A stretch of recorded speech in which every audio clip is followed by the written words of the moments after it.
Why we venerate icons, answering common objections. Does something have to be mentioned in scripture in order for it to be scriptural?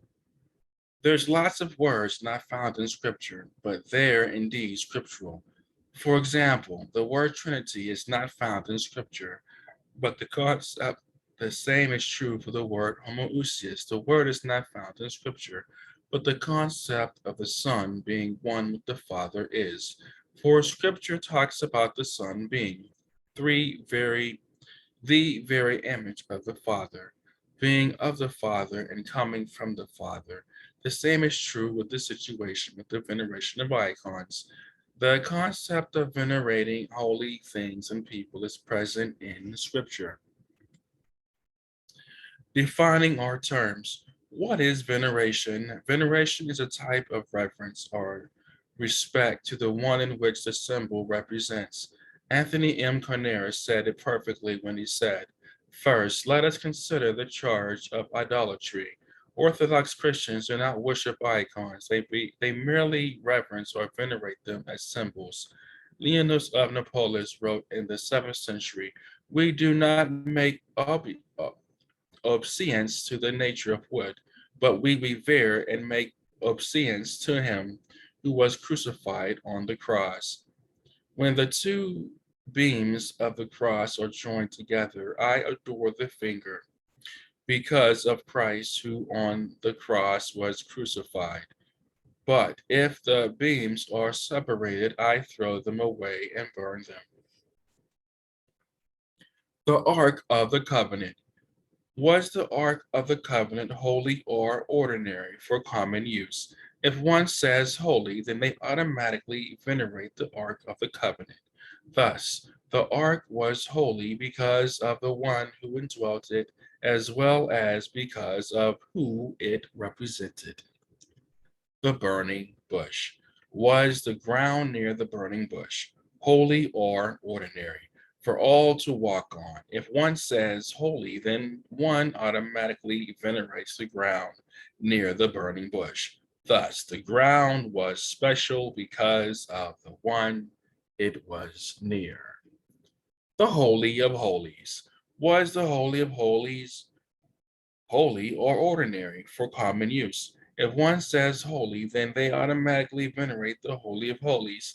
Thus, the Holy of Holies is special because of the one who indwelt it, as well as because of who it represented. The Holy Bible. Is the Holy Bible holy or something meant for ordinary use? If one says holy, then they automatically venerate the Bible. Thus, the Bible is special because of the one it represents. Thus, veneration in one's family is similar to the examples that we saw previously. For we can also look at the human family as an example. Is one's mother an ordinary woman or is she someone special? If she's special, it's because of her relationship to you. The same is true for any person of a family. Is one's wife an ordinary woman or is she special? If she's special, it's because of her relationship to you. Is one's child an ordinary child or is your child special? If the little one is special, it's because of their relationship to you.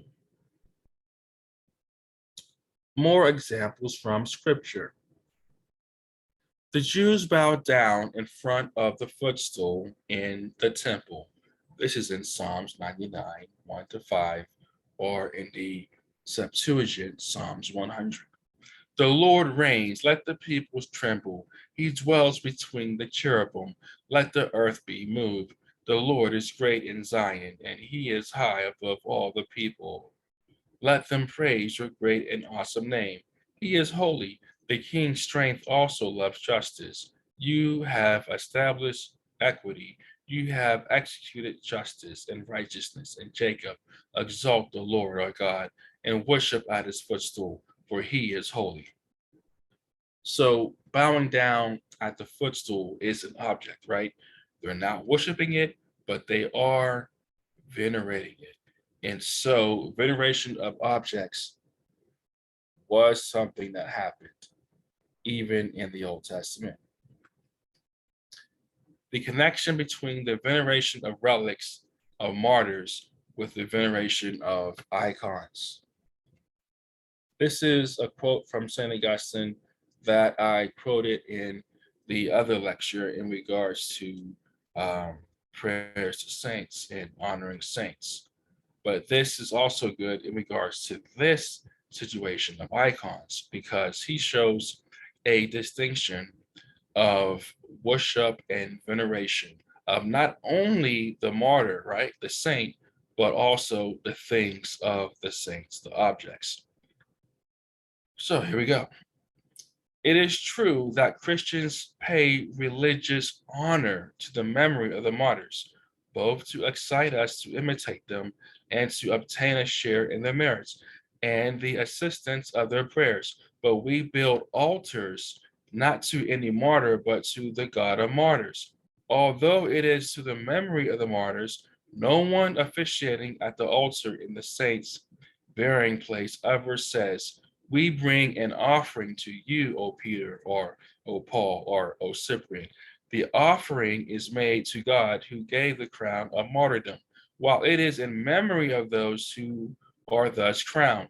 The emotion is increased by the associations of the place. This is similar to the association of the holy ground and the burning bush. And love is excited both towards those who are our examples and towards him by whose help we may follow such examples. We regard the martyrs with the same affectionate intimacy that we feel towards holy men of God in this life, similar to how we feel towards our family members. When we know that their hearts are prepared to endure the same suffering for the truth of the gospel. There is more devotion in our feeling towards the martyrs because we know that their conflict is over and we can speak with greater confidence and praise of those already victors in heaven than of those still combating here. What is properly divine worship, which the Greeks call latria, and for which there is no word in Latin, both in doctrine and in practice, we give only to God. The other example is Saint John Chrysostom. So indeed, too, this blessed Ignatius, he's talking about Saint Ignatius, who died as a martyr in the 2nd century. Sends back home full of blessings, confidence, noble thoughts, and a great deal of courage those who come to him. Let's then not walk to him just today, but also every day and reap spiritual fruit from him. For it's possible, absolutely, because for the person who's present here with faith to harvest great blessings, my point is that not just the bodies but the saints' coffins themselves. So now we see that the objects of that are associated with the saint can also be venerated. Two, are full of spiritual grace, for this happened in the case of Elijah, and a corpse that touched his coffin shattered the bonds of death and came back to life. It is even far more possible now when grace is more generous, when the Spirit's energy is more abundant for a person who touches a coffin to draw from there a great deal of power. Indeed, it is for this reason that God allowed us to have the saints' relics out of a desire to guide us towards the same enthusiasm as them and to provide a harbor and a secure consolation for the evils that constantly beset us. For this reason, I encourage all of you, whether a person is depressed or ill or suffering abuse or is in some other condition of life or deep in sin, let them be present here with faith, and they will put aside all those troubles and come back with much pleasure, having rendered their conscience lighter from the sight alone. St. John Chrysostom in the book, The Cult of the Saints. And so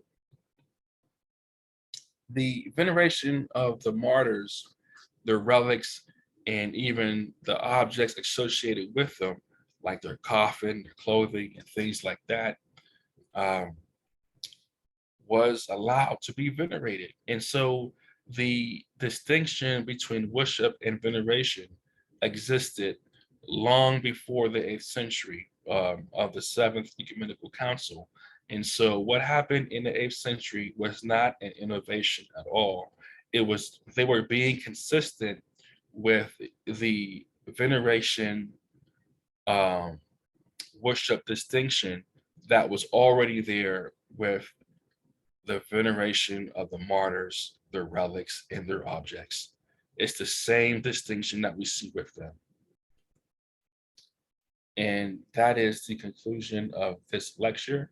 My name is Subdeacon J. Norm, and you can contact me at jnorm888 at gmail.com.